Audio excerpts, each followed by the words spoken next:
तो आज के इस वीडियो में मैं एक्सप्लेन करने वाला हूँ हाल ही में प्राइम वीडियो पे रिलीज हुई एक हॉरर थ्रिलर फिल्म छोरी 2 को। पार्ट 1 को भी मैंने हाल ही में एक्सप्लेन किया, उसका लिंक आपको डिस्क्रिप्शन में मिल जाएगा। पहले उसे देख रहे हैं, उसके बाद इस फिल्म को देखें, क्योंकि पार्ट 1 के कहानी को ही कंटिन्यू किया गया है। खैर, अगर आपको ये वीडियो पसंद आता है तो वीडियो को लाइक कर दें और चैनल को भी सब्सक्राइब कर दें। तो ये कहानी भी शुरू होती है डरावने गन्ने के खेत को दिखाते हुए। काले अंधेरे में एक छोटी बच्ची अपनी माँ को ढूंढ रही थी, लेकिन उसकी माँ उसे कहीं नहीं दिख रही थी। तभी एक भूतिया बच्ची पीछे नजर आती है जो कहती है तुम्हारी माँ तुम्हें ढूंढ रही है। फिर उसे 2 बच्चे नजर आते हैं जो बोलते हैं कि तुम्हारी माँ बुला रही है। वो लड़की भागते हुए एक बड़े से कुएं के पास आती है और उसका पैर एक चेन में फंस जाता है और कोई उसे कुएं के अंदर खींच लेता है और अंदर कोई तो था जो बहुत ही भयानक नजर आ रहा था। उसके बाद कहानी शिफ्ट होती है और हम साक्षी को देखते हैं जो कि एक स्कूल में हिस्ट्री टीचर है और वो बच्चों को केव मैन के बारे में, मतलब आदि मानव के बारे में चैप्टर पढ़ा रही थी। तभी साक्षी को प्रिंसिपल का बुलावा आता है। दरअसल साक्षी ने स्कूल में एप्लीकेशन दिया था कि वो अपनी बेटी ईशानी को घर से ही पढ़ाना चाहती है, उसे स्कूल लाने की जरूरत नहीं। लेकिन प्रिंसिपल एप्लीकेशन को अप्रूव नहीं करते,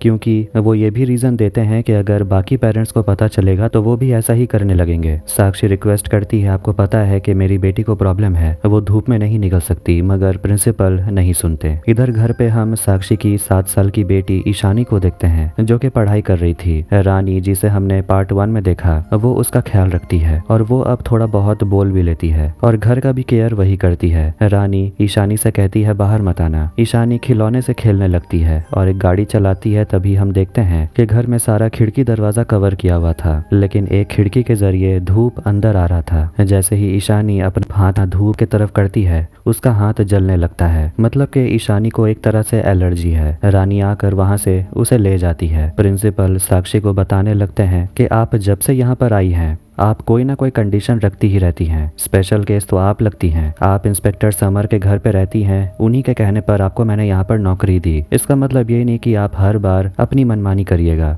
आपको अपनी बेटी को स्कूल लाना ही होगा, नहीं तो अपनी बेटी को किसी नाइट स्कूल में डाल दीजिए। शाम को जब वो घर वापस आती है तो देखती है कि उसकी बेटी का हाथ जल गया था। इसके बाद साक्षी अपनी बेटी को सूप पिलाती है, लेकिन बदले में ईशानी स्टोरी सुनना चाहती है। साक्षी कहने लगती है एक छोटी लड़की हुआ करती थी, उसे सूरज परेशान करता था। असल में ये कहानी ईशानी की ही है। जब भी लड़की घर से बाहर निकलती तो वो अपने शरीर को पूरी तरह से कवर करती। अब इसी तरह ईशानी स्कूल जाना कंटिन्यू करती है और सब कुछ सही चल रहा था। समर वापस आता है और उसके बाद सभी लोग बैठकर डिनर करते हैं। समर ईशानी के साथ मस्ती मजाक करते रहता है और उसे सूप पिलाता है। अपनी बेटी को सुलाने के बाद साक्षी समर के साथ बाहर टहलने के लिए निकलती है और कहने लगती है कि 7 साल से हम तुम्हारे घर पे रह रहे हैं, लेकिन इस बार तुम्हें रेंट लेना पड़ेगा। समर कहता है कि वो घर मेरी माँ का है और वो तुमसे कभी रेंट नहीं लेती। वैसे भी ईशानी को देखकर मेरा मूड ठीक हो जाता है। 7 साल पहले देखते हैं साक्षी के साथ हेमंत, मतलब राजवीर और उसके परिवार ने क्या क्या किया था, और आखिर में रानी ने राजवीर और उसके परिवार को काट डाला था। और उस मनुष्य जगह से निकलने के बाद दोनों सामने के पुलिस स्टेशन आ जाते हैं और इंस्पेक्टर समर से बोलते हैं कि वो लोग सरेंडर करने के लिए आए हैं। आखिर में पुलिस उस गाँव तक पहुँचती है, लेकिन उन्हें वहां पर कुछ भी नहीं मिलता। साक्षी हैरान हो जाती है, कहती है डेड बॉडी तो यहीं पर थी, लेकिन अभी तो वहां कुछ नहीं था। समर सोचता है कहीं साक्षी उसे बेवकूफ तो नहीं बना रही, तो वो कहती है मैं आपको बेवकूफ बनाने के लिए मर्डर कन्फेस थोड़ी करूंगी। तभी सामने कजला का मफलर मिलता है, लेकिन उसी वक्त साक्षी के पेट में दर्द होने लगता है। समर उसे समझाता है कि तुम फिलहाल खुद की देख रेख करो, और वैसे भी यहाँ तो कुछ नहीं मिला तो मैं तुम्हें लीगली अरेस्ट नहीं कर सकता। मगर साक्षी को डर है कि अगर राजवीर जिंदा हुआ तो वो उसे और उसकी बच्ची को मारने के लिए जरूर आएगा। उसकी हालत और खराब होने लगती है और कुछ समय के बाद हॉस्पिटल में साक्षी ईशानी को जन्म देती है। समर इतना तो जान गया था कि साक्षी अपनी बेटी को जन्म देने के लिए बहुत लड़ाई लड़ी है, पर जैसे ही रानी खिड़की से पर्दा हटाती है तो बच्ची रोने लगती है। अब यहाँ प्रेजेंट में समर साक्षी को एक डर्मेटोलॉजिस्ट का कार्ड देता है, कहता है तुम ईशानी को इसे दिखाओ, लेकिन क्लिनिक बहुत दूर था। समर उसे समझाता है कि तुम्हें अब डरने की जरूरत नहीं, डर के जीना बंद करो।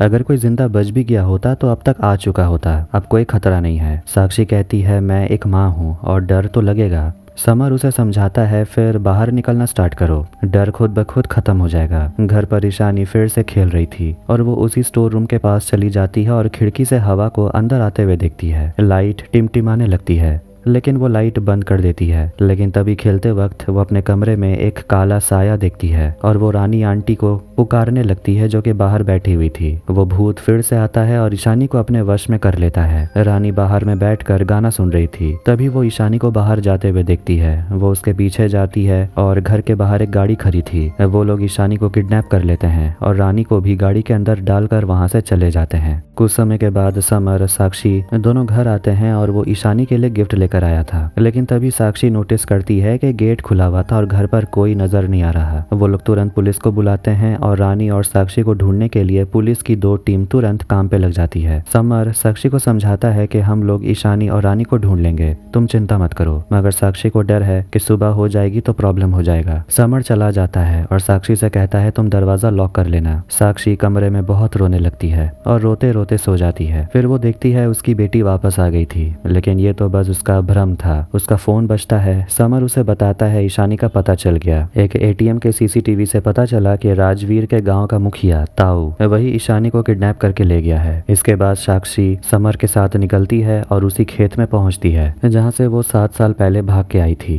वहां पर उसे एक बच्चा नजर आता है और वो एक गुड़िया गिरा देता है और ये तो साफ है कि ये गुड़िया काला जादू करने के लिए है। पूरी टीम अंदर बढ़ती है और उन्हें रास्ते में गुड़िया गिरा हुआ नजर आता है। आखिर में वो लोग कटे हुए पेड़ के पास पहुंचते हैं और पुलिस हर जगह सर्च करती है, लेकिन उन्हें कहीं भी कुछ भी नहीं मिलता।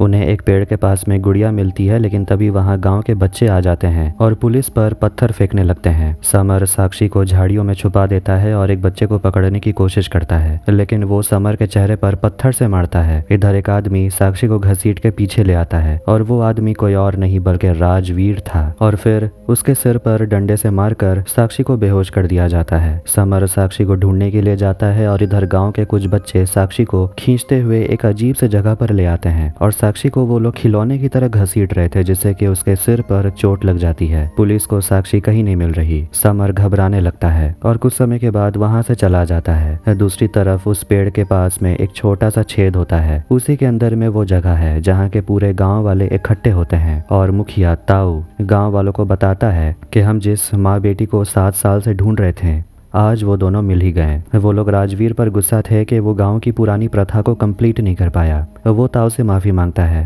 कहता है अब तो मुझे माफ कर दीजिए, वफादारी का सबूत मैंने आपको दे तो दिया। ताऊ कहता है ये तो प्रधान जी तय करेंगे। दासी माँ एक दरवाजे के पास बैठी हुई थी जिसके अंदर एक राक्षस कैद होता है, वही है प्रधान। प्रधान एक मोटा सा चैन हिलाता है और दासी माँ ताऊ से कहती है प्रधान जी मान गए। सभी लोग खुश हो जाते हैं और अब 3 दिन तक कोई गांव से बाहर नहीं जाएगा, ना कोई अंदर आएगा। अगर सब कुछ ठीक रहा तो गांव में फिर से खुशहाली और हरियाली आ जाएगी। और तीसरे दिन एक रिचुअल होगा जिसमें कि राजवीर की बेटी ईशानी की बलि चढ़ाई जाएगी और रिचुअल से पहले साक्षी की बलि चढ़ाई जाएगी। ये सब सुनकर साक्षी तो एकदम डर गई थी और जब राजवीर साक्षी का सिर काट के प्रधान के पास में रख देगा उसके बाद ही राजवीर को गांव में एक्सेप्ट किया जाएगा। साक्षी किसी तरह खुद को छुड़ाती है, चिल्लाने लगती है और अपनी बेटी को पुकारती है। एक कमरे के अंदर से भयानक आवाजें आने लगती है और दासी माँ साक्षी के चेहरे पर एक पाउडर छिड़क कर उसे बेहोश कर देती है। रात हो जाने के वजह से पुलिस उस गाँव से चली जाती है क्योंकि उन्हें साक्षी मिल नहीं रही थी। इधर साक्षी को घसीट कर बच्चे लोग कमरे में ले आते हैं और उसी कमरे में उसे बंद कर देते हैं। ईशानी एक दूसरे कमरे में कैद होती है। एक लड़का आता है शालीन, वो उसके लिए खाना लेकर आता है। ईशानी अपनी माँ से मिलना चाहती है मगर शालीन कहता है कि तुम्हारी माँ यहाँ नहीं है, अब तुम्हारी माँ दासी माँ ही है। फिर वो उसे सूप पीने को देता है मगर उसे तो सूप पसंद नहीं और पूछती है दासी माँ कौन है। इधर साक्षी बाहर निकलने का रास्ता ढूंढती है लेकिन सारे दरवाजे बंद होते हैं। तभी दासी माँ उसके सामने आती है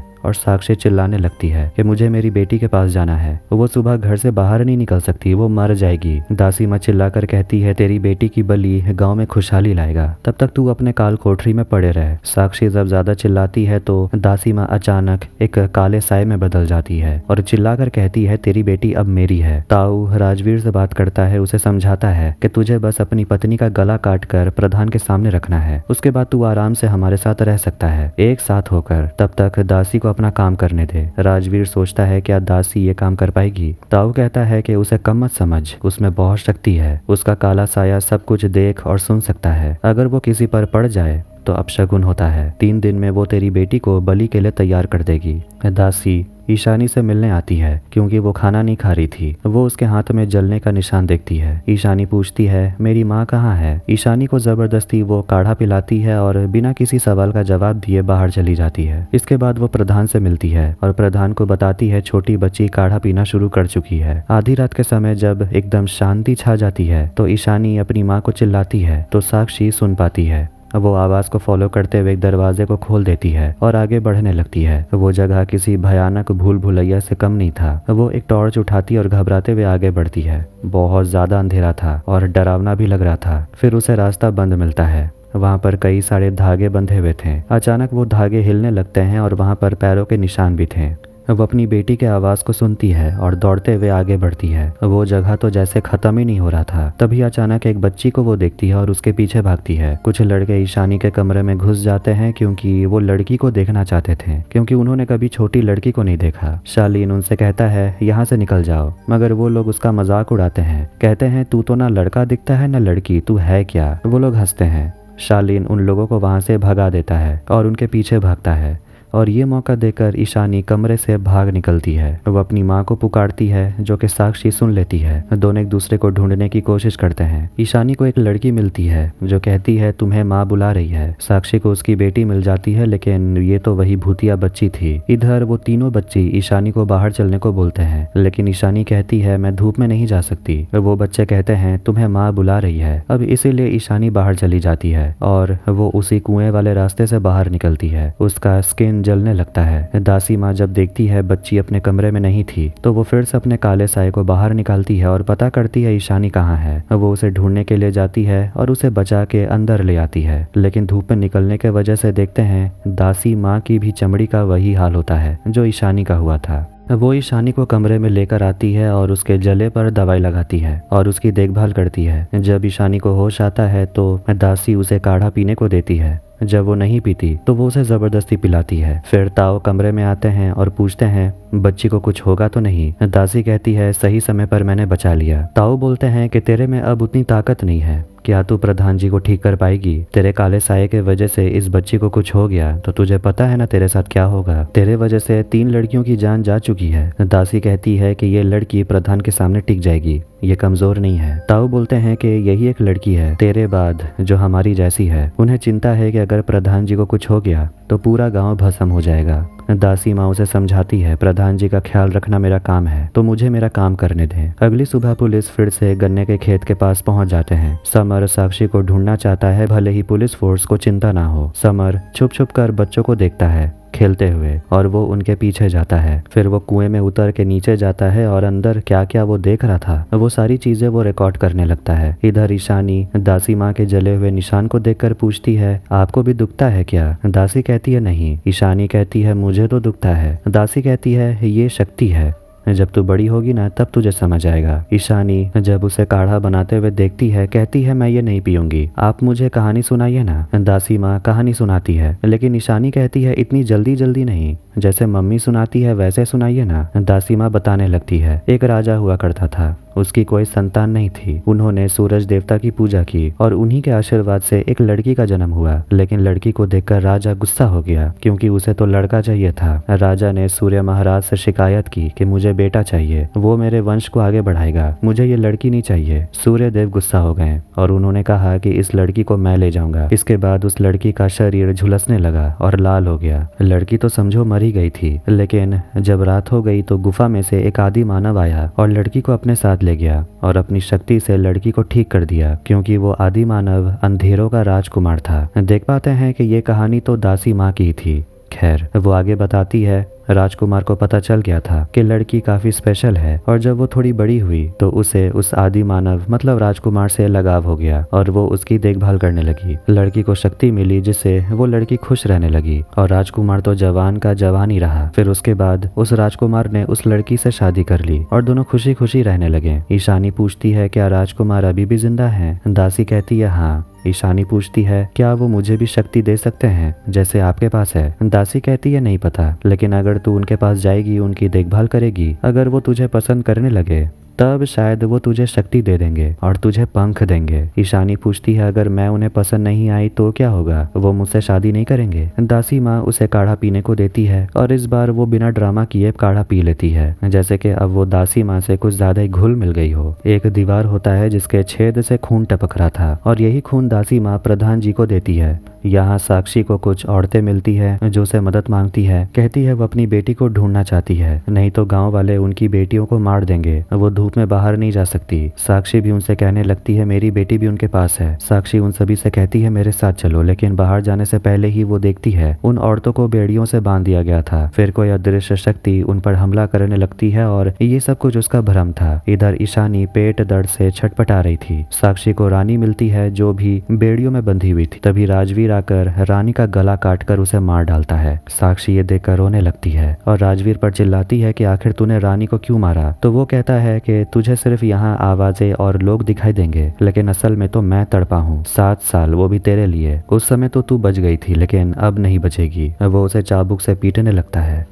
साक्षी उसे कहती है तू अपनी बेटी को बचा ले वरना बहुत बुरा होगा, वो है तो तेरी ही बेटी। राजवीर कहता है कि उसे तो जन्म के समय ही मार देना चाहिए था। फिर वहाँ दासी माँ आती है और साक्षी से कहती है तेरी बेटी अब बलिदान के लिए तैयार हो गई है, तेरी बेटी अब बड़ी हो गई है। देखते हैं कि काढ़ा के वजह से ईशानी के पीरियड्स वाले ब्लड निकलने लगते हैं। साक्षी पूछती है क्या मतलब वो बड़ी हो गई है, वो तो सिर्फ 7 साल की है। मगर दासी बिना कुछ बोले चली जाती है और राजवीर साक्षी को बहुत पीटता है। इधर दासी माँ वो खून प्रधान जी को पिलाती है और ताऊ से कहती है कि प्रधान जी लड़की के लिए मान गए हैं, जिससे कि गांव वाले खुश हो जाते हैं। इसके बाद वो लोग रिचुअल की तैयारी करते हैं। ईशानी को बलिदान के लिए तैयार किया जाता है। साक्षी को अगले दिन होश आता है और वो किसी तरह आगे बढ़ती है, लेकिन ढलान होने के वजह से वो सामने वाले कुएं में गिर जाती है। वहाँ पर उसे बहुत सारी औरतों की डेड बॉडी दिखती है। वो तैरते हुए ऊपर आती है और मरी हुई औरतें उसे दिखाई देने लगती हैं। रानी भी वहीं होती है और सारी औरतें साक्षी के सिर पर हाथ रखती है और वो लोग एक हो जाते हैं। ईशानी शालीन से पूछती है कि तुम्हें तुम्हारी माँ की याद नहीं आती।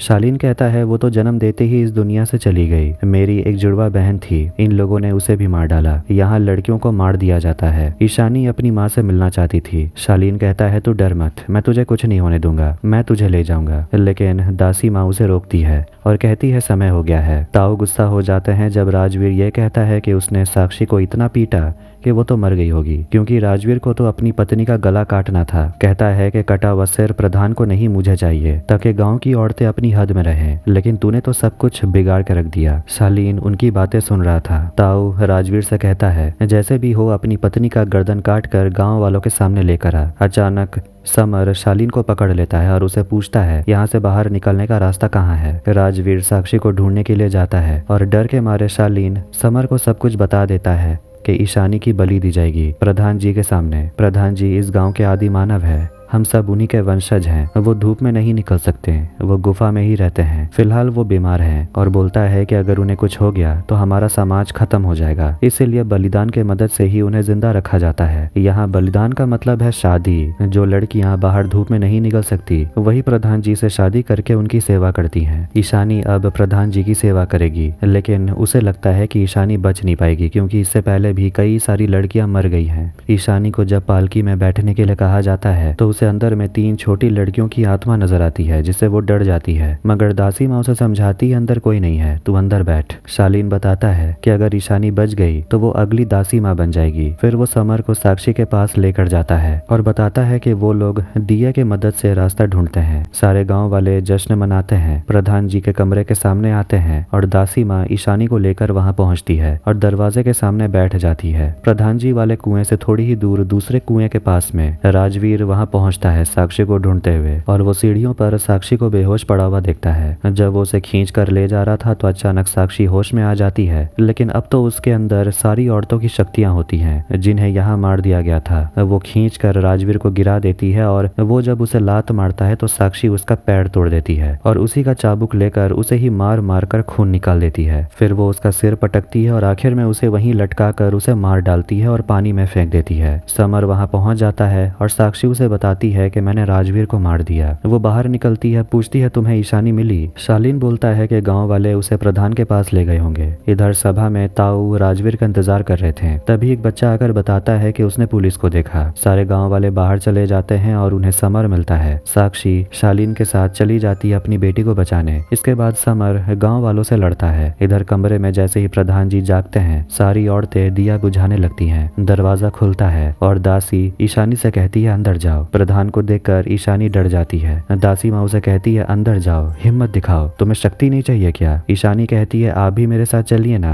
वो ईशानी को सामने लाती है, लेकिन प्रधान दासी को धक्का देकर गिरा देता है और ईशानी को अंदर ले जाता है। ईशानी चिल्लाने लगती है आपने उन्हें हाथ कैसे लगाया? वो मेरी दासी माँ है। दरवाजा बंद हो जाता है और दासी माँ घबराने लगती है कि पता नहीं अब ईशानी के साथ क्या होगा। वो साक्षी को रोकने के लिए अपने अंदर से काले साए को बाहर निकालती है, लेकिन साक्षी नहीं डरती और आगे बढ़ती है। दासी माँ उसे रोकने के लिए उससे लड़ती है। साक्षी दरवाजा खोलना चाहती थी, लेकिन दासी ऐसा नहीं होने दे सकती। दोनों के बीच में लड़ाई होती है, मगर दासी पीछे से साक्षी पर हमला करती है और कहती है ये प्रथा है और मैं यहाँ रखवाली करती हूँ। साक्षी कहती है कि लोग तुम्हें दासी बुलाते हैं, दासी का कोई सम्मान नहीं होता, तुम्हें इतनी भी समझ नहीं है। साक्षी उसे दूर फेंकती है और जब वो साक्षी को रोकती है तो साक्षी उसे कहती है कि तेरी तरह मेरी बेटी दासी नहीं बनेगी। जब उसकी बेटी अंदर से चिल्लाती है तो साक्षी और बेचैन होने लगती है और दरवाजा खोलने की कोशिश करती है। साक्षी और बाकी मरी हुई औरतें, मतलब उनकी आत्माएं, मिलकर दरवाजे को खोल देती हैं और साक्षी प्रधान के कमरे में चली जाती है, लेकिन वहां उसकी बेटी नहीं दिख रही थी। फिर वो एक बक्से के अंदर में अपनी बेटी को ढूंढती है और अपनी बेटी को पाकर गले लगाती है।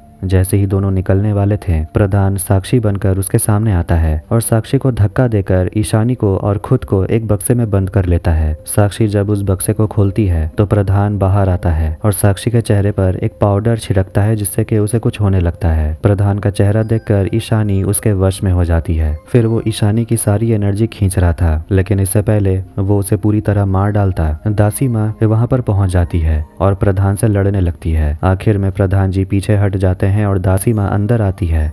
ईशानी उन्हें गले लगाती है और वो साक्षी से कहती है कि अब से कोई भी लड़की दासी नहीं बनेगी। इधर समर गांव वालों से लड़ रहा था और आखिर में पुलिस फोर्स वहां पहुंच जाती है, जिससे कि गांव वाले भागने लगते हैं, मगर समर ताऊ को पकड़ लेता है और आखिर में उसे अरेस्ट कर लिया जाता है। सुबह हो जाती है और दासी माँ ईशानी को लेकर बाहर निकलती है, लेकिन इससे पहले वो लोग वहां से निकल पाते हैं, प्रधान जी साक्षी को अंदर खींच लेता है और दासी उसे बचाने के लिए जाती है तो साक्षी कहती है कि अगर इस शैतान को जिंदा छोड़ दिया तो ये वापस लौटेगा, इसे अभी ही खत्म करना पड़ेगा। इसलिए वो प्रधान से लड़ने के लिए कूद पड़ती है और ये फिल्म यहीं पर खत्म हो जाती है। मतलब ये है कि छोड़ी 3 भी आने वाला है। इस कहानी के जरिए ये मैसेज देने की कोशिश की गई है कि भारत में हर मिनट 3 लड़कियों को बाल विवाह के लिए मजबूर किया जाता है, जो कि कानूनी रूप से दंडनीय अपराध है। इनमें से कई बालिका दुल्हन गलत चीजों का शिकार होती हैं। कम उम्र में प्रेग्नेंट होने के वजह से इनके शरीर को भी खतरा होता है। सरकार की तरफ से कई कड़े कदम उठाने की कोशिश की तो गई है, लेकिन अभी भी पूरी तरह से इसे खत्म नहीं किया गया। लड़ाई अभी भी जारी है। तो आपको ये वीडियो कैसा लगा कमेंट करके जरूर बताएं। वीडियो पसंद आया तो वीडियो को लाइक कर दें, चैनल को भी सब्सक्राइब कर दें। मिलते हैं नेक्स्ट वीडियो में। Take care.